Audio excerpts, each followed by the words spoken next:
Yo soy un nuevo poder. Yo soy un nuevo poder. Yo también soy un nuevo poder. Yo soy un nuevo poder. Yo soy un nuevo poder. Yo soy un nuevo poder. Yo soy un nuevo poder. Yo soy un nuevo poder. Nosotros los jubilados también tenemos asiento en un nuevo poder. Nosotros también tenemos representación en un nuevo poder. Nosotras también somos un nuevo poder.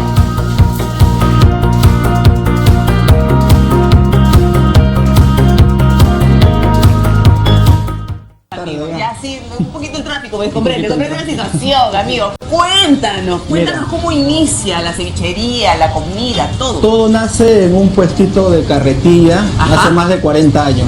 Es ahí donde empezó mi papá. Yo vine solo. Solo. Una carreta de madera. Ajá. Una negra. Puras conchas era usted. Conchitas negras. Mira, ya soy cliente permanente acá. ¿Ya cuántos años vienes acá a comer? Ya perdí la cuenta, creo algo de 5 años.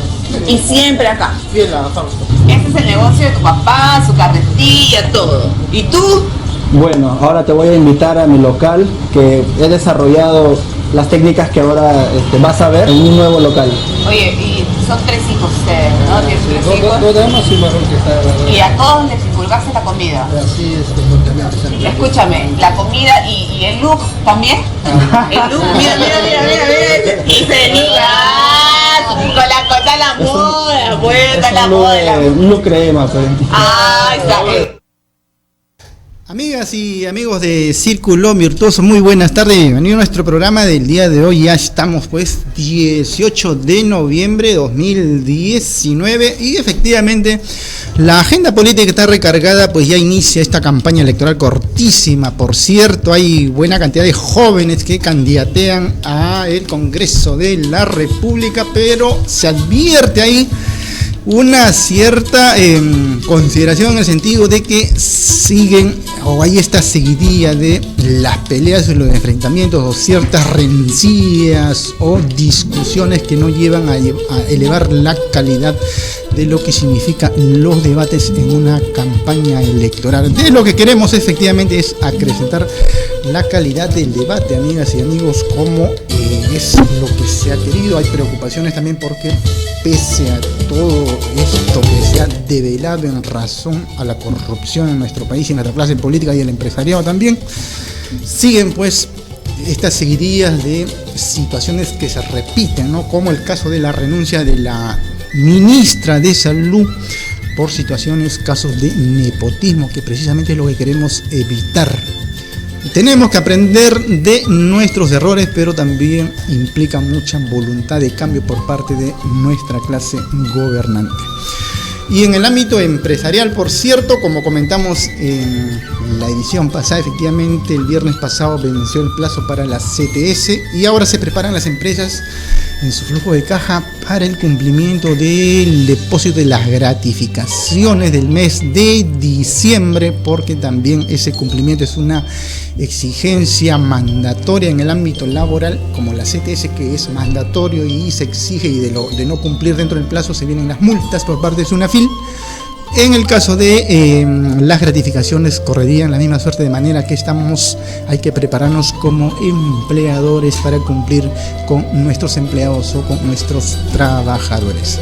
Un aspecto relevante, amigas y amigos, en esta campaña que ha emprendido SUNAFIL de visita también a los cumplimientos laborales está enmarcado en lo que atañe a la seguridad y salud en el trabajo, ¿no? Hay ciertas dudas que surgen por ahí, por ejemplo, cuando se habla de que los microempresarios no están inmersos en esta exigencia, pero lo cierto es que sí.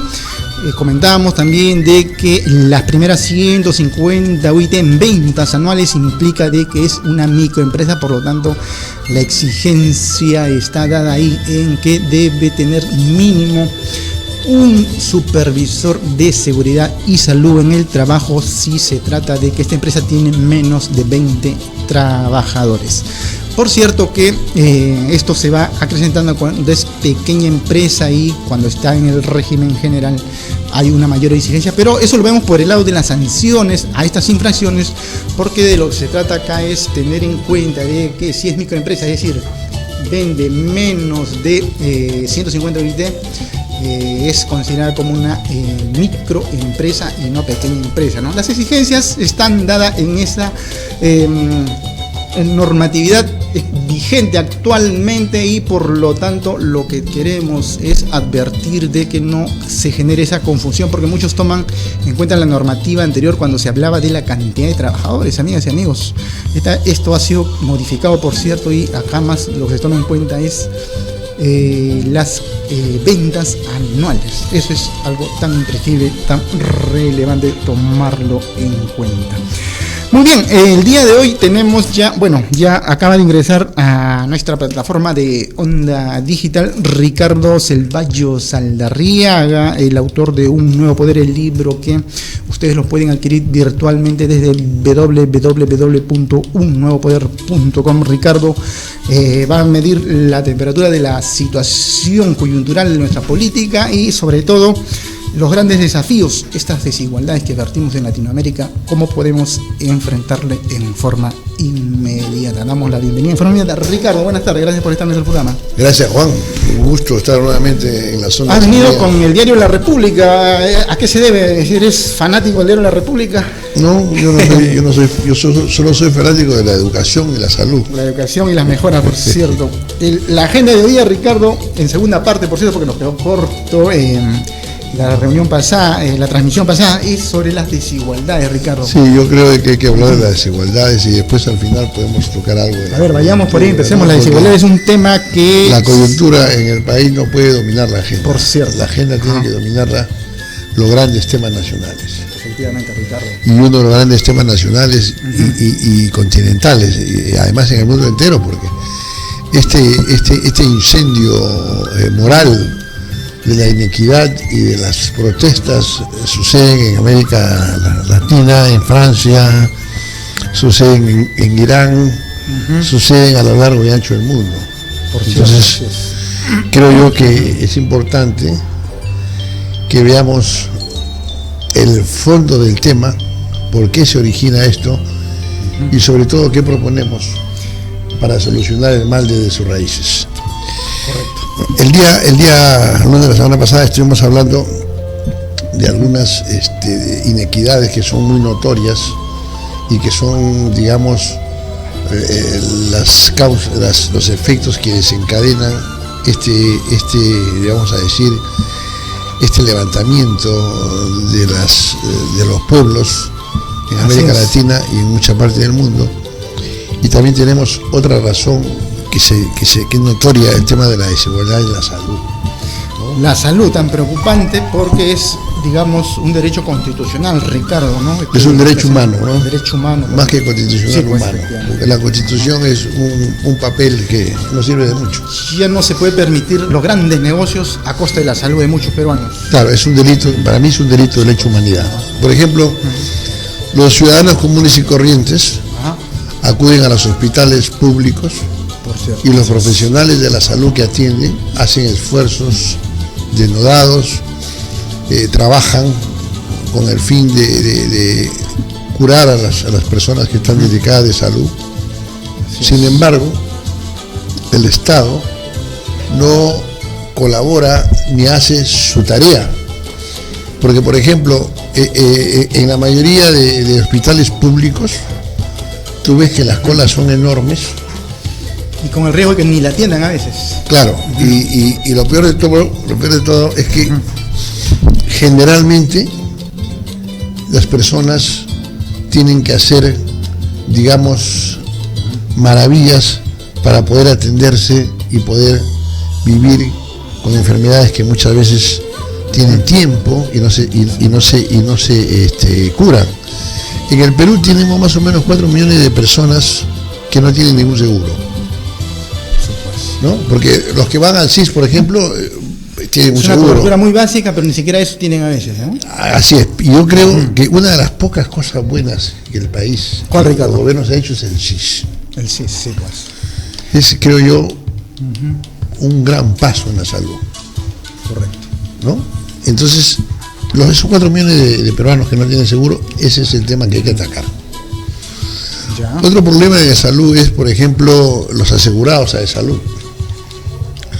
Los que por intermedio de un empleador tienen esa cobertura gracias al aporte Claro, de salud. tienen una cobertura que en realidad el servicio de salud, de la hospitalización, de la atención, es bastante buena. Yo creo de que hay que decir las cosas como son, pero todavía el seguro no es la empresa eficiente que debería ser. ¿Y dónde adviertes mayores debilidades, Ricardo? ¿En la infraestructura de los centros médicos hospitalarios o más bien en la parte de los profesionales médicos en nuestro país? No, yo creo que aparte de la infraestructura, hay un problema de mala organización de la salud. Por ejemplo, mira, yo he tenido la oportunidad de darme una visita a salud de emergencia, porque me pasaron la voz de que hay enfermos que vienen con un mal grave, urgente, porque es emergencia, ¿no? Así es. Llega a las 7 de la mañana, son las 9 de la noche y no lo han atendido. ¿Y por qué no lo han atendido? Porque el médico de su especialidad está en pabellón. Está ocupado. Entonces, ¿por qué no ponen un médico de emergencia y otro médico en pabellón? Sí, pues, y Cosas esas, como esa claro, son inhumanas. son recurrentes en todos los hospitales. Entonces, ¿no? eso también es inequidad, desigualdad. Es cierto, es parte de la Porque sociedad. los gobernantes que manejan el país no van a salud ni van a ningún hospital de público que ellos conducen. Que ellos dicen que el país está bien, que la salud está bien, pero ¿por qué no van a esos hospitales? ¿Sus familias por qué no van a esos hospitales? Ellos tienen su CPS, pues, ¿no? Que van a las No, clínicas ellos privadas. pues, no solamente se van al extranjero. Y se van al extranjero, mayor aún, sí, pues. Claro, con nuestra plata, ¿no? Con lo que aportamos, con nuestros impuestos, pues. Además, tienes un gran problema que es la medicina, ¿no? El encarecimiento, precio de las medicinas es en realidad una forma de que las personas de bajos recursos económicos y que no tienen ningún seguro, definitivamente no pueden comprar eso. ¿No? Esa es una daga a la humanidad. Después hablamos ya de los impuestos, después tenemos los servicios públicos. El agua, por ejemplo. Camino a privatizarse parece, ¿no? ¿Ah? Hay una especie de propuesta de privatizarse en una forma encubierta, ¿no? Bueno, en realidad todo lo que maneja el Estado anda mal, ¿no? Eso ya es una norma, digamos, ¿no? Sedapal es una empresa que la parte técnica creo yo que funciona bien. En la parte técnica. La parte técnica, la parte del servicio propiamente dicho, yo creo que camina bien, porque si no, no teníamos agua potable en las casas. Correcto. Pero el tema de la conducción es criterio político, ¿no? Porque ahí no entra nadie por concurso. Cada gobierno lleva a su gente. Digamos que la institución, por ejemplo, SUNAS, que efectivamente está para defender a los consumidores o los usuarios, prácticamente está pintado, ¿no? No, sí, como te decía, todo el Estado funciona mal. Sí, pues. Pero fíjate tú, América Latina en su conjunto representa más o menos el 30% del agua dulce que hay en el planeta, ¿no? Por el Amazonas, básicamente, ¿no? Así es. Y somos el 8% de la población del mundo entero. Quiere decir que tenemos agua, Hay buenas reservas. ¿no? O el 8%, 22%, Sí, pues. perdón, al 25% es una diferencia enorme. Que todas las casas deberían tener agua, ¿no? Por cierto. Sin embargo, la mitad de los hogares no tiene agua potable en sus casas por falta de infraestructura. Porque el agua dulce tiene que llegar a las casas convertida en agua potable. Ya prácticamente hay. eso es la conectividad física. Se debe trabajar. Acá en Lima nomás tienes una serie de pueblos jóvenes de zonas periféricas que no tienen agua. Van en camiones, ¿no? En Llevando camiones, agua. con baldes, que Aguatero, hay le llamamos, hay mucho problema de contaminación, pues por el descuido, Insalubridad. la forma de la maniobra, ¿no? Yo, por ejemplo, te cuento, ¿no? En mi pueblo, que es Cayaltí, para hablarte de una zona rural, Lambayeque, ¿no? Ya. Lambayeque, que fue un emporio azucarero, que ha contribuido con miles de millones de soles de impuestos al erario nacional del siglo pasado, sin embargo no tiene agua potable 24 horas al día. Yo organicé hace unos años un comité de administración, en un fin de semana que fui, Ya. hicimos un censo en las casas, eran 4.000 casas, Entonces necesitaban energía para que llegue el agua a la casa 2 horas. 2 horas. Y llegamos a la conclusión que con 2 soles por casa se podía tener agua, porque había que comprar petróleo, subirlo a la bomba para que baje a toda la población. Eso fue el año 2000. Hasta el día de hoy que estamos conversando, han pasado hace 20 años. Hace 20 años, el Estado, vale decir la municipalidad, el gobierno regional, no hace nada por poner agua potable en Cayatí. Y es una población de 30, 40 mil habitantes. Y así como Cayatí hay situaciones muy parecidas, ¿no?, a lo largo y ancho de nuestro país. ¿Por qué? Porque el Estado en realidad no se dedica a trabajar con el fin de solucionar los problemas reales. Sí, pues. Si fuera una empresa privada, ¿yo qué haría? A un inventario, es muy sencillo, ¿no? Un inventario de cuáles son los pueblos que no tienen sus servicios básicos, ¿no? Y el presupuesto nacional no se puede aplicar a obras suntuarias si primero no arreglas los problemas básicos de todo el país, ¿no? Sí, como que tienes 5 hijos, 4 hijos no tienen ropa, pero al quinto le compras un carro. Terrible. No, pues, primero soluciona las cosas básicas, ya después. Bueno, y hay un sesgo total en esa decisión, ¿no?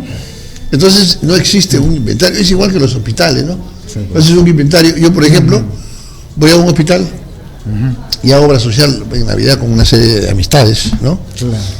Y en ese centro de rehabilitación que me recomendaron, porque había en los hospitales de Estado, es muy bueno profesional, y me recomendaron porque tuve un virus que me torció a la cara. Ya. Y por ejemplo no había tensiómetros. Ah, caramba. No habían pelotas para que las personas que han tenido, por ejemplo, un derrame y que tienen problemas para caminar, tienen que hacer su terapia con esas pelotas grandes, ¿no? Como en el circo. No había esas pelotas. Y esas pelotas cuestan pues 3 soles. Claro. O existen equipitos que porque falla una cosa o porque no tiene pila, no funciona. Eso sucede en todos los hospitales del Perú. Entonces, esa es una inequidad, una desigualdad, ¿no?, que se tiene que corregir. Después tienes tú la corrupción y el saqueo, es también una fuente de desigualdad. Sí, porque si no robaran, esos fondos irían a la educación, a la salud, que son los factores más importantes. Son factores desencadenantes, por cierto. Que cohesionan a una sociedad. Pero si no hay educación, no hay salud, entonces colapsa todo. Hay inequidad. Y la salud, digamos, la educación es lo más importante para crear igualdad. Por cierto. Nosotros nos entendemos porque tenemos un nivel de educación parecido. Entonces nos entendemos, hablamos el mismo idioma. Pero una persona que no ha ido a la escuela, que no ha ido al colegio, evidentemente, y es una persona que está desamparada porque no va a tener cómo tener un trabajo que le permita financiar su supervivencia, claro, y además vivir mejor, ahorrar, invertir, porque no ha estudiado. Y tú sabes que la prosperidad es igual a educación. Si no hay educación, no hay prosperidad. Así es lo que se dice, salvo que sea narco o que sea presidente del Perú, pero no hay otra forma, ¿no? Sí, pues efectivamente. Entonces, el tema de la corrupción y el saqueo también es fuente de desigualdad. Mira tú, por ejemplo, acá, mira esto. Ajá. El Estado tiene 1.200 millones de soles del fondo para masificar el gas, depositándolo en los bancos comerciales. El gas, que es un tema que se habló tanto en campaña, ¿no? Y este dinero es de todos los que nos descontaron de cada recibo, y ahí está el dinero. Y este es el negocio de un grupo de empresas que estaba Kuczynski, que vendió el gas a una empresa barato y esa empresa le vende caro a México. Sí, pues, y no se corrige. Claro. No se corrige. Y las personas que viven ahí, donde está el gas en Camisea, compran el gas a 50 soles. Ese es cómo funciona el Perú. Y el presidente Kuczynski, el presidente Vizcarra sabe esto, porque él es la persona más informada, ¿no? ¿Y por qué no arregla eso? Sí, pues, mayor aún, si ahora hemos advertido que prácticamente en la última semana de este mes de noviembre van a desfilar casi los representantes de las grandes élites empresariales a la fiscalía, ¿no? Por tema de corrupción. Bueno, ese es un tema inédito que hay que aplaudir, ¿no? Primera vez en la historia que los grandazos... Están del BCP, Grupo Interbank, etcétera, etcétera, casi todos son de los grupos empresarios poderosísimos. Sí, pues, efectivamente. Todos son parte del problema nacional, parte del cáncer. Sí, pues. ¿No? Y viéndolo en panorama general latinoamericano, Ricardo, algo me comentabas, estábamos entrando y hay, creo, una especie de cumbre internacional referente para atacar estas grandes desigualdades. Bueno, sí, antes de ir a ese tema, también hay fuentes de desigualdad porque el trato con el mundo rural y el mundo urbano también es desigual. Sí, pues, ¿no? hay grandes desigualdades. ¿Y por qué hacen los congresistas y sobre todo el presidente, porque quien ejecuta es el Poder Ejecutivo, asigna poco presupuesto al mundo rural, al mundo indígena y mucho presupuesto al mundo urbano? ¿Por qué? Por la cantidad de votos. Imagínate. Ajá. ¿Para qué le vas a mandar a estos indios si no tienen votos? Ese es el criterio, ¿no? Si el indígena, el que vive en el pueblo rural, como mi pueblo, y el que vive en Miraflores vale lo mismo. Sí, pues. Exactamente igual. Tiene derecho igual al agua, tiene derecho igual a la luz, tiene derecho igual a todos los servicios básicos. Claro. ¿No? Y eso es una fuente de desigualdad e inequidad, y por eso pues que el pueblo se rebela, pues. Es así de sencillo. Sí, pues. Después tienes tú hay fíjate, otro problema que también es muy delicado. A ver. El mundo tiene un problema de que, en América Latina tú produces alimentos como para 3 poblaciones de América Latina. Ya. Sin embargo, tienes 40 y pico de millones de personas que no comen todos los días. Y además tienes como 5 millones de niños desnutridos. Sí, Y esto se debe a un problema de renta, de ingresos, porque no hay un problema de producción. sí, pues. Pero también hay otro problema que afecta al mundo pobre. ¿Cuál, Que Ricardo? es que muchos alimentos llegan en mal estado a la casa A la del boca pobre, previamente del pobre. Sí, pues a los pobres. Ajá. Porque el rico pues compra en bon, Claro. entonces ahí está más o menos el manipuleo de los alimentos, Sí, pues. se cuida y entonces llega en buen estado. Pero la gente pobre que está buscando el alimento más barato, la fruta más barata, la verdura más barata, no siempre el manipuleo genera de que el alimento llegue a la casa del pobre en mal estado. Por cierto, claro. Y eso es también fuente de inequidad, fuente de enfermedades, fuente de daño a la salud, que también se tiene que buscar la manera de solucionarlo, ¿no? Porque no hay tecnología en el campo, ni siquiera, y además tampoco hay en el proceso de que llegue de la chancla a la mesa de todas las personas. Y el medio ambiente. Bueno, el medio ambiente que venimos deteriorando la Tú cara. ves que toda la sierra pobre minera del Perú está afectada por el medio ambiente, y aquí en Lima y en las grandes urbes también por el transporte, ¿no? Sí, Y eso es una desigualdad también, que afecta la salud, que afecta el calentamiento global, porque el mundo tiene una dependencia mutua, ¿no? por cierto. Porque lo que hagan en China nos afecta a todos. ¿Cómo hacer para solucionar este problema de, o sea, digamos, detener la contaminación de nuestro medio ambiente? Porque parece que las medidas de imponer, digamos, grandes sanciones monetarias efectivamente a las empresas contaminantes no funcionan en nuestro país, Ricardo. No, es que todo es parte del mismo engranaje mafioso, pues. Acá no existe un Estado recto, ni justo, ni eficaz. Acá lo que existe es compadrazgo, lobbies, y la empresa grande simplemente hace lo que le parece. Porque ellos ponen los presidentes, pues, eso es lo que siempre hablamos, ¿no? Entonces la solución ¿Cuál es la solución? es que todas las clases sociales y todas las clases empresariales, profesionales, laborales, tengan asiento en el poder, que no lo tienen. Porque el origen de la desigualdad nace en el poder concentrado en las mismas manos millonarias que hacen lo que siempre hacen, lo que hemos visto en Lavallato. Bueno, eso es. Tú, por ejemplo, yo no tenemos asiento en el poder, pero las personas que estabas hablando ahora que van a ir a la fiscalía, ellos sí tienen asiento en el poder. Y lo tienen 200 años. Pero el indígena no tiene, el jubilado tampoco, el joven no tiene, la universidad tampoco. Hay que incorporarlas. Y mi propuesta es ¿Cómo es lo más precisa? Bueno, sí, pues. en mi propuesta está totalmente explicado, claro, ¿no? Bien, Ricardo, tus palabras finales, porque se nos agotó el tiempo, increíble cómo se Bueno, nos como te estaba diciendo, mira, acá en el República, el día de ayer, salió este aviso que tú podrías leerlo, si fueras tan amable. A ver, vamos a ver, esta es la Es República de la sociedad civil, las día comunidades domingo, por cierto, organizadas de la sociedad civil. 20 Asamblea General de la Unión de las Universidades de América Latina y el Caribe 2019 Perú. Aparece en mapa de más de ¿cuánto? 2, 4, 6, 20 países.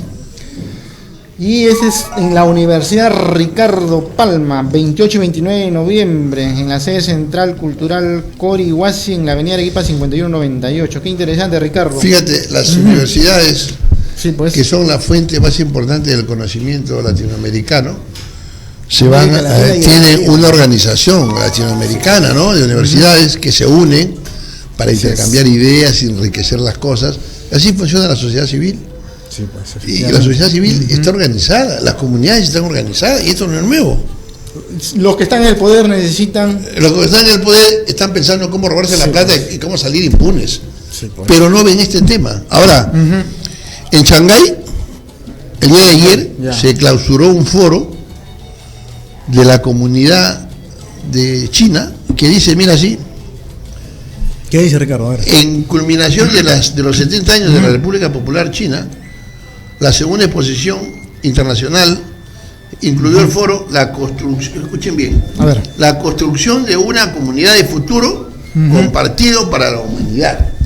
Compartido. Compartido. Es sociedad civil. Sí, pues, compartidos. Ricardo, con esta breve reflexión que nos dejas finalmente esta del Shanghái y sobre todo esta invitación efectivamente a la Asamblea General de la Unión de Universidades de América Latina y el Caribe. Nos vemos el próximo lunes para seguir abordando temas tan relevantes como el día de hoy. No hay tiempo para más, amigas y amigos. Nos vemos en la próxima edición.